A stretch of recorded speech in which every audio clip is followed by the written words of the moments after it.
All right, I wanted to pop on and share a couple conversations I've had this week, and hopefully this will help some of you if you are thinking about your real estate plans this year. So I've had someone that sent me a text saying basically the sky is falling, like look at the stock market and the last couple of days have been rough, political climate, things like that. And all I have to say with that is it's important to not focus on the uncontrollables. And if you're looking at selling your home, trust the experts, trust the process. We know what we're doing. Regardless of what's happening in the world, people need to buy and sell every single day of the year. We all need a place to live. Can it affect things? Absolutely it can. So this is why, focusing on what we can control, which is presentation, preparation, making sure that the house looks pretty close to perfect, if not perfect, before photos, so that there's nothing for a buyer to do, right? So if a buyer's looking for a home, if they have to do any work when they move in, they're going to take off, they're going to start, deducting from the asking price.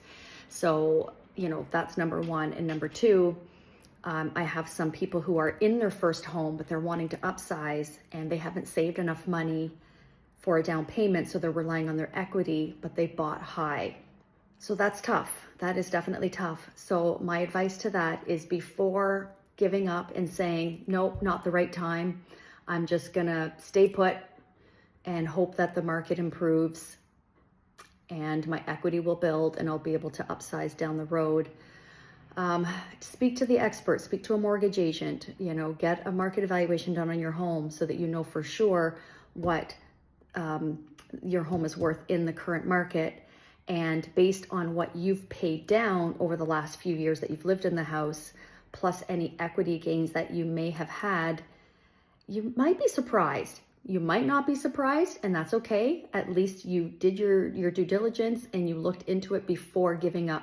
Because I've had situations where people thought that they weren't in a good position and they actually were. So that's my 2 cents for now.